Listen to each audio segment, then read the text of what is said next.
Bonjour à toutes et à tous. Durant le mois de juillet et août, Tatou Senti ne s'arrête pas, mais prend ses quartiers d'été.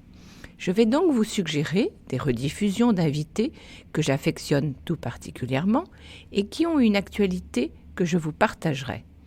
Alors, écoutez bien l'introduction de chaque épisode de l'été, il peut s'y cacher des pépites ou de précieux conseils.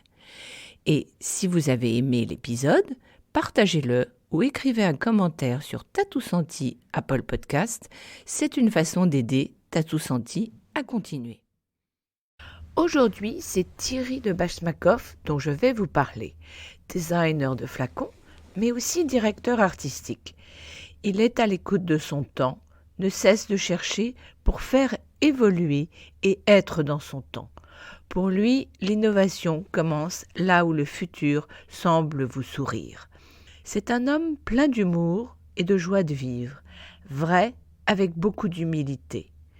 Au cours d'un échange et d'une conversation à bâton rompu, comme nous aimons le faire, Thierry m'a partagé ses recherches et ses dernières réalisations. Au cœur des frémissements et de la frénésie du Web 3.0, par là même le monde des métaverses, Thierry souhaite et envisage de créer une galerie virtuelle pour y mettre ses quelques 6000 dessins.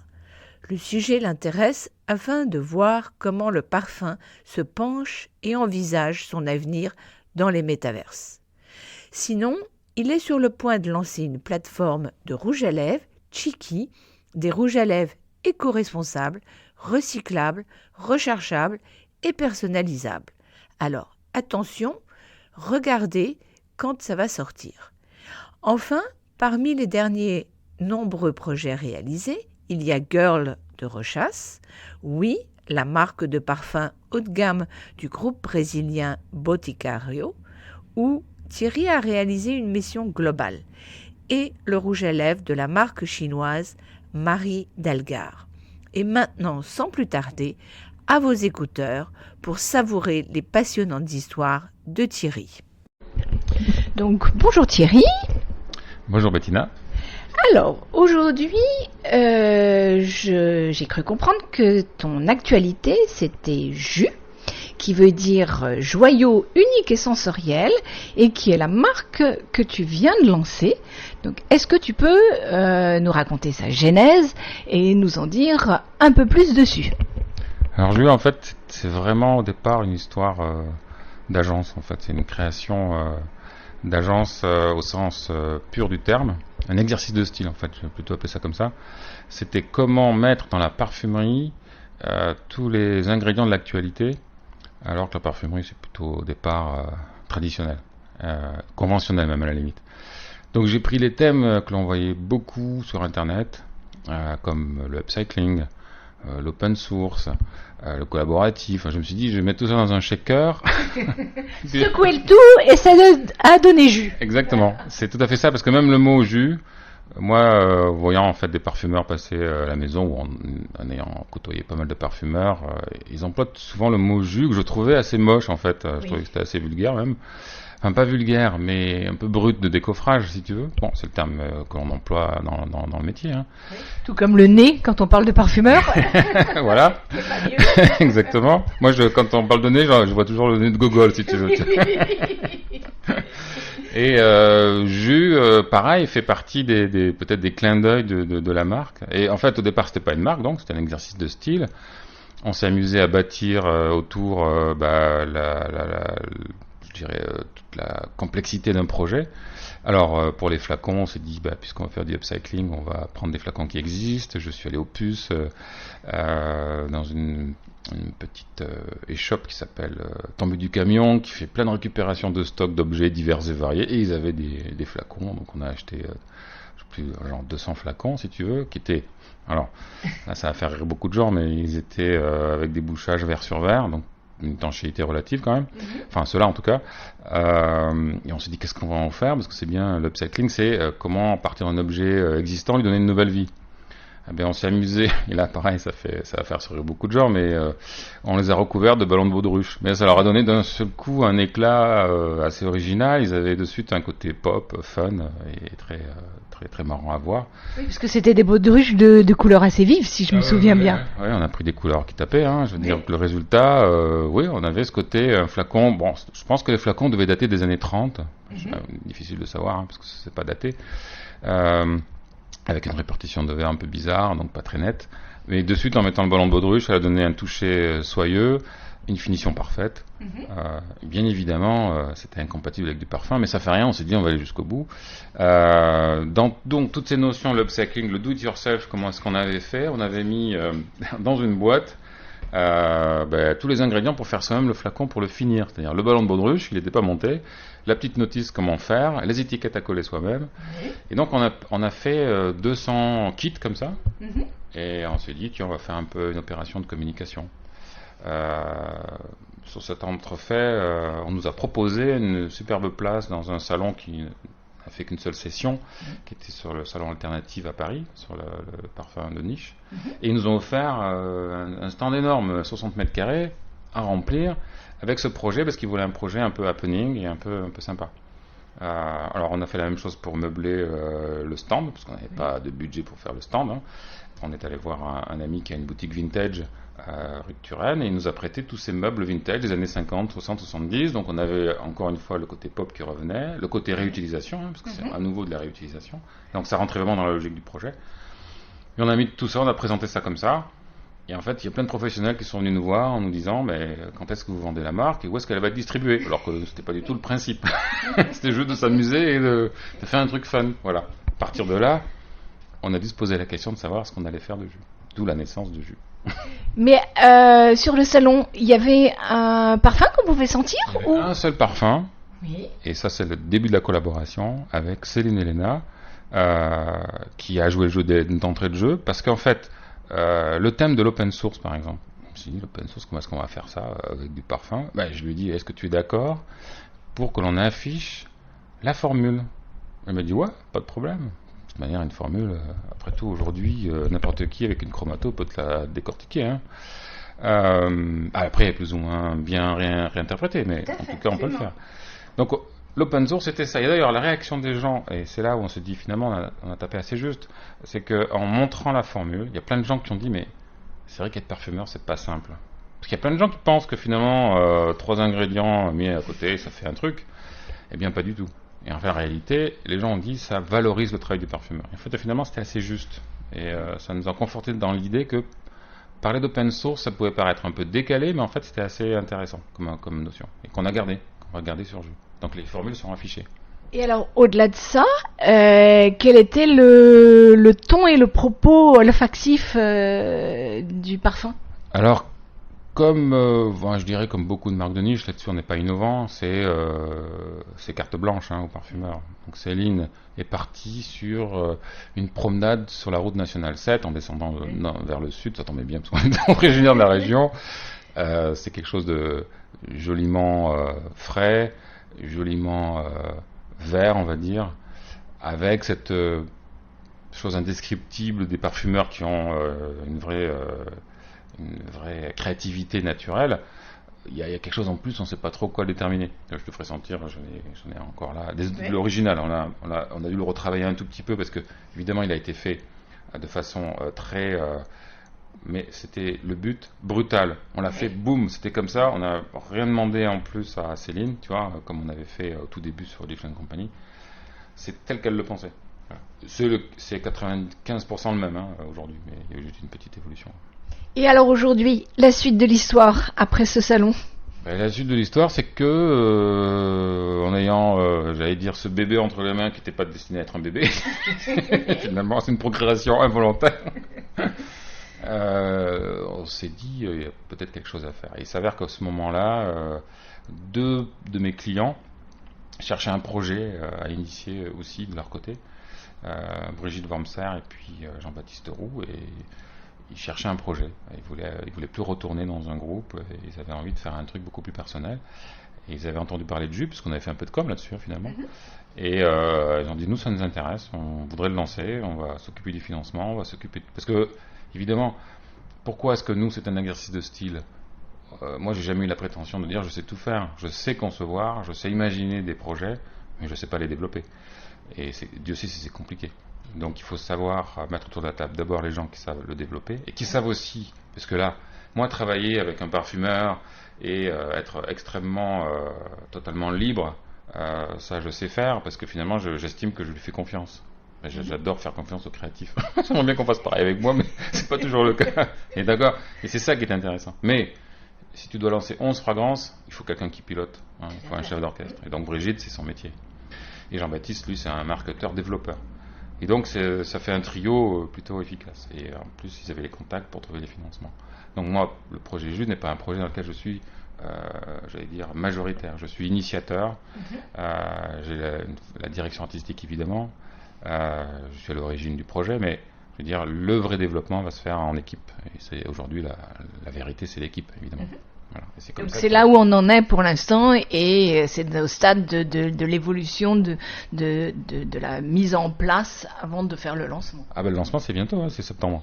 D'accord. La production. Alors pourquoi? Parce que la production là-dessus, dans l'idée de départ qui était faire de l'upcycling, on est allé jusqu'au bout, on a continué. On est allé voir Walter Sperger, un des derniers verriers français qui fait du semi-automatique, et on a farfouillé dans sa caverne d'Alibaba. Et on a trouvé des flacons qui nous intéressaient. On ne sait même pas de quelle période ils sont, hein, parce qu'il n'y a pas vraiment de traces. Mais peu importe. Peu importe. Je pense qu'ils ont au moins 50 à 60 ans minimum, voire plus. Et on leur a donné un petit coup de jeune avec des lacages de couleurs, et on est parti sur la même idée. Et ça fait un petit peu j'allais dire sa particularité. On aura des flacons de formes différentes. Et puis demain, on va en trouver d'autres, parce qu'ils en ont tellement que... alors, il y a quelques petits écueils techniques, parce que c'est des cols anciens, ça c'est quand même assez complexe, mais voilà, on s'est fait plaisir et on continue, on va jusqu'au bout de cette idée, parce que moi je suis pour l'idée de upcycling. Et par exemple, même chose pour le merchandising. Je vais faire que des achats aux puces. Tu vois, on va acheter des mini, je sais pas si j'en ai une pas là. C'est pas là, elle est partie. On va acheter des petits objets, des petites tables des années 50, plutôt que de faire fabriquer, on va prendre des choses qui existent, c'est de la réutilisation. On veut faire vraiment quelque chose qui soit actif et pas faire du greenwashing en fait. Hein. Voilà, c'est un peu ça l'idée quand même. D'accord. Mais alors, suite au prochain numéro, et on en reparlera avec le reste de l'équipe en septembre. Alors maintenant, je vous invite à me suivre dans cette balade olfactive et sensorielle avec Thierry de Bachpakov pour apprendre à mieux le connaître. Donc, place à la note découverte. Donc, tu es né à Grasse. Quels sont tes souvenirs olfactifs les plus forts ? En fait, ça va faire aussi sourire pas mal de gens. C'est un sourire assez kitsch, enfin, c'est un souvenir assez kitsch. C'est quand il y avait la fête du jasmin à Grasse, c'était très drôle parce que c'était les pompiers qui passaient, qui aspergeaient les gens avec un espèce de truc assez immonde, mais qui sentait quand même le jasmin. C'était un mélange, hein, je sais pas avec quoi c'était fait, et ils aspergeaient la foule. Alors, ça se fait plus trop, je crois. Parce que... Ah si, je crois, je l'ai vu cette année, ça se fait, non, ça continue. Parce que si par malheur t'étais sous la douche, tu sentais le jasmin pendant très très longtemps, et c'était tenace.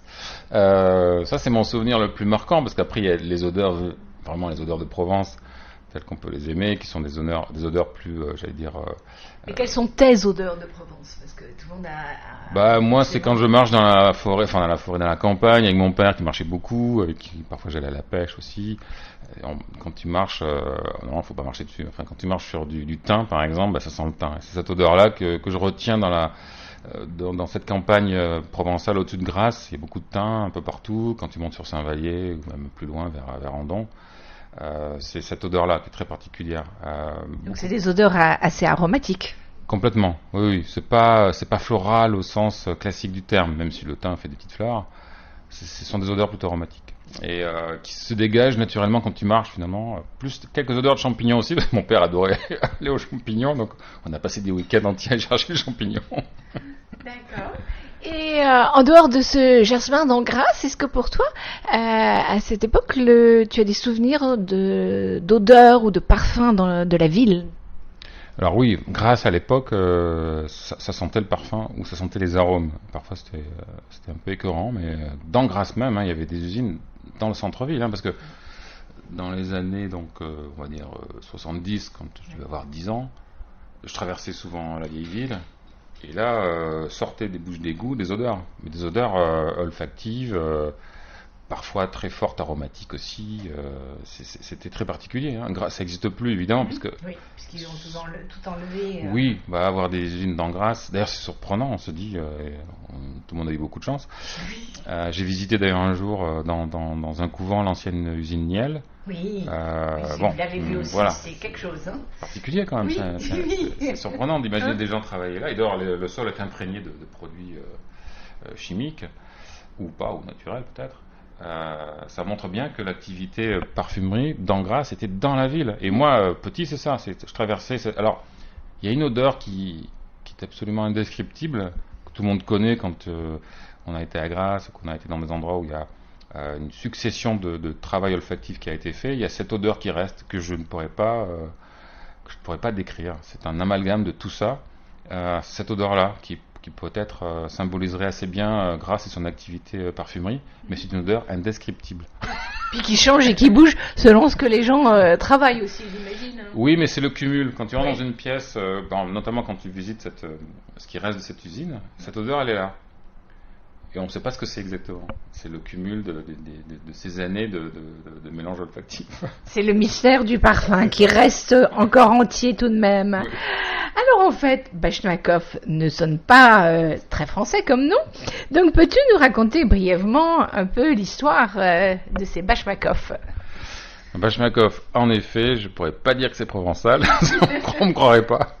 Non, c'est 100% russe. Enfin non, c'est pas 100% russe, on va dire c'est 80% russe avec un petit 20% on va dire occidental, français plutôt. En fait, mon grand-père, comme tous les Russes blancs, a fui la Révolution en 1917, ou un peu plus peut-être, un peu après. Donc ça commençait à être un peu chaud pour lui. Il est parti dans des conditions un peu rocambolesques, ça pourrait être un roman. Enfin donc il a réussi à quitter la Russie alors qu'il était quand même assez pourchassé, on va dire. Il s'est retrouvé après un petit périple à travers l'Europe à Constantinople à l'époque sous protectorat allemand et bien son titre de prince a été traduit en von Bachmakov parce qu'ils n'avaient pas d'équivalent si tu veux dans les titres de noblesse en fait. Résultat des courses, il se retrouve un jour en France et le von est devenu de Bachmakov. Les Russes n'ont pas de particules. Donc évidemment, tous les Russes sont un peu surpris de voir cette particule. C'est le hasard des périples de mon grand-père qui font que ça a donné naissance à cette particule. Donc c'est presque pas unique, parce que je pense qu'il y en a d'autres, mais c'est assez drôle parce que ça raconte vraiment l'histoire finalement en raccourci de l'après-révolution des Russes blancs. Et en fait, après, comment s'est fait le Paris-Grasse ou le Paris, le sud de la France? Non, ça c'est mon père en fait qui lui est né dans la région parisienne, qui très très jeune a voulu vivre dans un endroit plus naturel. Il était géomètre, alors il était plutôt proche de la nature. Il a fait du naturisme très tôt dans les années 50, donc c'était assez précurseur on va dire. La Côte d'Azur c'était pas ce que c'était aujourd'hui. Et donc il s'est installé là-bas par presque, je dirais, par envie de la tranquillité. Ce qu'il n'avait pas anticipé, c'est que la Côte d'Azur allait exploser juste dans les 10-15 ans qui suivaient. Mais bon, ceci dit, je crois qu'il l'a jamais regretté, mais on s'est retrouvé là-bas comme ça. Ce qui fait que, en réalité, j'ai un nom russe avec des mélanges divers et variés, hein, parce que ma grand-mère était suisse, donc mon grand-père s'est marié avec une Suisse, donc j'ai une partie suisse, et ma mère est d'origine italienne, ce qui fait qu'il s'est marié avec mon père, ce qui fait que j'ai aussi une partie italienne. Donc le résultat, c'est une sorte de 4/4 européen. Voilà. Et avec aussi donc géomètre, donc on voit le fil qui va nous mener à le fait que tu deviennes ingénieur de génie civil, mais aussi du dessin, de un côté artistique, avec je crois un oncle qui a dessiné des montres pour Lip. Donc, ouais, tout à fait. Mon oncle, alors lui c'était plutôt en effet le côté, il aurait voulu être architecte et finalement il a été designer. Oui. Voilà. Il a fait aussi pas mal d'affiches de publicité. J'en ai retrouvé l'autre jour des années 70 qui sont très drôles parce qu'elles sont très symboliques de cette époque-là.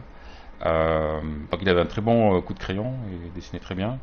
Et en effet, il a collaboré avec Lip. Il a dessiné une montre qui porte son nom. J'ai toujours pas compris comment il avait fait parce que c'est un miracle. Moi, j'ai jamais réussi à faire porter mon nom sur aucun design. Enfin, c'est pas que j'y tienne, mais je veux dire, lui, il avait réussi un truc. Et il avait utilisé le titre aussi, Prince, qui est assez drôle, qui se fait un peu désuet aujourd'hui, mais finalement, c'était peut-être une bonne idée. Et après, mon père, oui, il avait ce côté un peu rigoureux, même si c'était une fausse rigueur, en fait. Je pense que mon père était un vrai poète.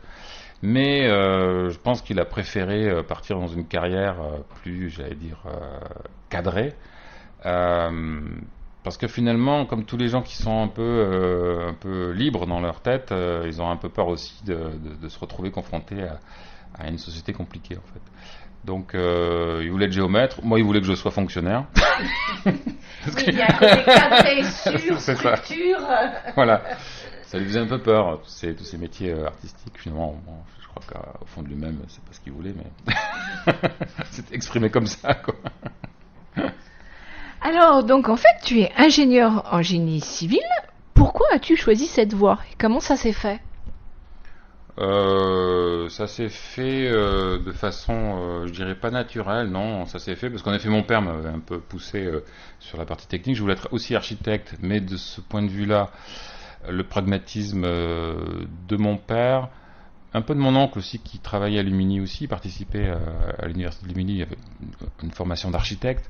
Il m'avait dit c'est difficile, les débouchés sont pas clairs aujourd'hui. À cette époque-là, c'est vrai que l'architecture était, en France en tout cas, était pas aussi valorisée qu'aujourd'hui.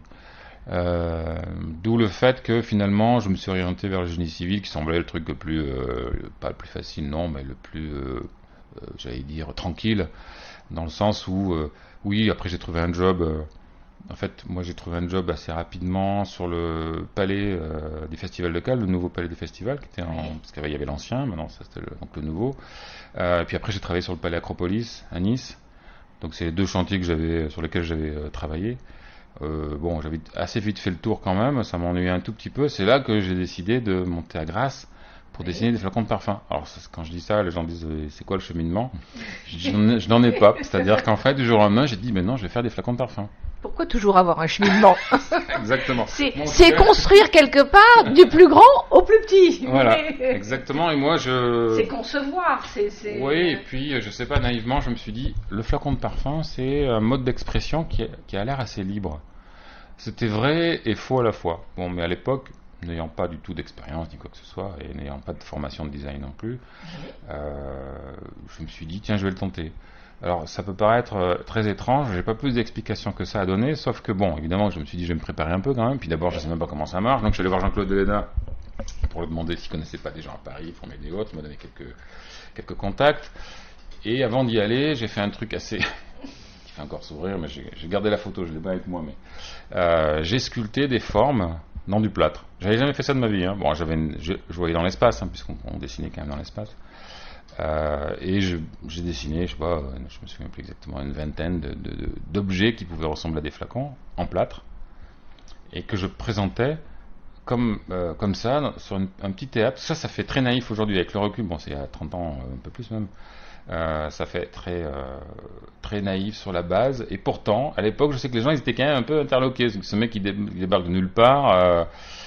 Avec un nom bizarre quand même, et qui nous présente ça, n'ayant pas fait d'école de design du tout. J'étais vraiment ce qu'on appelle un autodidacte. Hein. Oui. Bon, évidemment, quand je suis arrivé, j'ai compris qu'on m'attendait pas, déjà, la première chose. Non, mais ça c'est souvent le cas. Ceux qui m'ont le plus encouragé, c'était les industriels. Voilà. Quand j'ai montré ça aux gens de chez Pochet et du Corval à l'époque, ils ont dit ouais, c'est sympa, c'est bien, il faut persévérer, on va essayer de trouver des contacts. Et c'était les premiers qui étaient positifs. Les autres, j'avais rencontré des professionnels, des gens, des designers et autres, ils ont été un peu quand même, trouvé ça un peu limite. Ils ne m'avaient pas spécialement encouragé, ni découragé d'ailleurs. Et finalement, j'ai démarré comme ça, j'allais dire, vraiment au petit bonheur à la chance. C'est vraiment un cumul de hasard qui a fait que j'ai pu démarrer. D'accord. Et alors justement, quels sont les designers que tu apprécies, qui t'ont peut-être nourri et qui t'ont aidé? Alors bon, on se côtoyait pas, donc j'ai rencontré quasiment à l'époque aucun designer du marché. Mais ceci dit, c'est vrai que que ce soit à l'époque Dinan ou Manceau, ils avaient fait le marché, eux, hein, c'est eux qui ont créé ce marché-là. Enfin, avant eux, ce marché n'existait pas vraiment. Et après, il y a eu les générations qui ont travaillé et collaboré avec eux, hein, que ce soit... il y en avait 3 ou 4 en fait, je dirais. La nouvelle génération, il y avait Thierry Lecoul, il y avait Mourgue, il y avait Restrepo aussi. Donc ça, c'est des générations qui sont venues. Moi je suis plutôt la génération Restrepo, on va dire. Hein. On est arrivé encore après. Et donc on n'a pas été formé chez les grands designers de l'époque. Donc en fait, tu as commencé tout de suite Ah ouais, à ton moi c'est direct, from scratch. C'était absurde, hein. Les mecs, enfin je veux dire, ça paraissait pas logique de faire ça, mais dans les années 83-84, c'était encore faisable. Alors attends, j'ai ramé, hein, je veux dire, les premières années, je me demandais ce que je faisais là, quoi. Enfin, les premiers mois, je me demandais ce que je faisais là. Je disais trop rien, hein. Quand même, j'ai quitté un poste en or, j'avais un poste qui était plutôt très planqué à Nice, pour venir à Paris sans rien. Oui. Donc il fallait vraiment que j'y croie. Alors je sais pas pourquoi, quand tu es convaincu de quelque chose, bah, tu passes les écueils, hein, c'est pas que tu t'accroches, c'est que si tu te dis ça va, il y a un moment donné, ça va passer, voilà, il va se passer un truc, parce que je peux pas être là comme ça par hasard. Donc en fait, tu fais tout pour y arriver, mais en fait, tu t'aperçois aussi que d'abord il y a beaucoup d'écueils, qu'en effet on t'attend pas, que ta démarche elle est peut-être très, j'allais dire naïve au départ, puisque tu n'as pas de référence, hein, tu n'es nulle part. Mais finalement, tu rencontres des gens qui te font rencontrer des gens et qui petit à petit, après, on te fait confiance. Les premières personnes à m'avoir fait confiance, c'était Marie-France Archambault qui travaillait à l'époque chez Sonia Rykiel, qui m'avait demandé de faire un retravail de packaging. C'était courageux de leur part. Sonia Rykiel, c'était pas une petite marque. Donc je leur dois beaucoup parce que ceux qui finalement m'ont permis de faire je crois un des premiers travaux professionnels. Après Isabelle Canovas qui n'existe plus en tant que marque aujourd'hui et qui m'avait demandé son premier flacon. Est-ce qu'elle a eu un parfum? Ah ouais, le premier flacon d'Isabelle Canovas, c'est moi qui l'ai fait. C'était un flacon en forme de pompon de passementerie. Série limitée aussi, bouchage verre sur verre, c'était assez marrant. Ah ouais, c'était super parce qu'elle faisait. C'était la sœur de Manuel Canovas. Exactement. C'était ravissant. Elle avait une petite boutique avenue Montagne. Voilà, elle avait beaucoup d'élégance. Bien sûr. Grande dame. Mais d'ailleurs, dont le mari était russe, non? Alors, le mari, c'était l'ancien président de Manpower. Ah oui, alors non. Non. Pourquoi j'ai un souvenir de russe? Peut-être qu'après elle a divorcé, je sais pas. Oui. D'accord, donc en fait, petit à petit, à quel moment tu as décidé de créer l'agence Estate? Au tout début, pour la petite histoire, quand je suis arrivé à Paris, ça faisait un peu pied nickelé, on s'est retrouvé à plusieurs, un ami commun nous avait présenté à plusieurs personnes pour créer d'un côté une agence de publicité, une agence qui faisait du design de flacons de parfum et une agence pour faire du paysagisme. Tout ça, ça paraît un peu étrange. Mais en fait, c'est quelqu'un qui avait une certaine vision, j'allais dire, stratégique, et qui avait déjà des clients dans chaque univers. Et c'est comme ça que finalement, moi j'ai démarré une agence, mais au départ, elle s'appelait pas Esthète. Quand j'ai démarré au tout début, ça s'appelait Paris Parfum. C'était un peu carte postale. Et puis assez vite, après, quand j'ai pris ma liberté, parce qu'on était tous associés, mais avec des objectifs assez différents quand même, moi j'ai repris mes parts, j'ai monté Esthète en fait. Alors ça c'était en 85. Après disons 2-3 années où c'était un peu marrant, un peu particulier comme articulation et comme organisation. Quelle était la philosophie d'Esthète? En fait, pareil, là c'est assez naïf. Esthète, je me suis dit bon, je suis pas connu, je vais prendre un nom qui évoque la beauté des choses. Et puis je vais essayer de trouver un nom qui commence par un A, comme ça je serai en tête de liste. Oui, mais pourquoi pas? Il faut voilà, qu'elle fasse aussi du pragmatisme. Voilà, exactement. C'était donc se raccrocher à certaines choses. Ouais, c'était la double association pragmatique et en même temps un peu philosophique. Et Aesthetica, la racine du mot esthète, c'est Aesthetica. Et donc j'ai fait Esthète. Ouais, il y avait un petit côté intello qui déplaisait pas. Ce nom-là m'a beaucoup plu pendant longtemps. Il m'a un peu desservi sur la fin pour une raison simple, c'est que autant au début il valait mieux être caché derrière le nom d'une agence, et puis après avec le temps on s'est aperçu qu'il fallait que les designers soient starisés. Moi j'avais un peu loupé le coche là, de ce côté-là, j'étais plutôt content d'être caché derrière l'agence. Donc ça a très bien fonctionné, je dirais, pendant les 30 années de l'agence, c'était bien. Et après, on s'est aperçu que les designers qui sortaient un peu du lot, c'était les designers qui avaient leur nom. C'est un peu un retour différent. Ça, c'est des choses que tu ne maîtrises pas en termes de... Voilà, tu ne peux pas l'anticiper.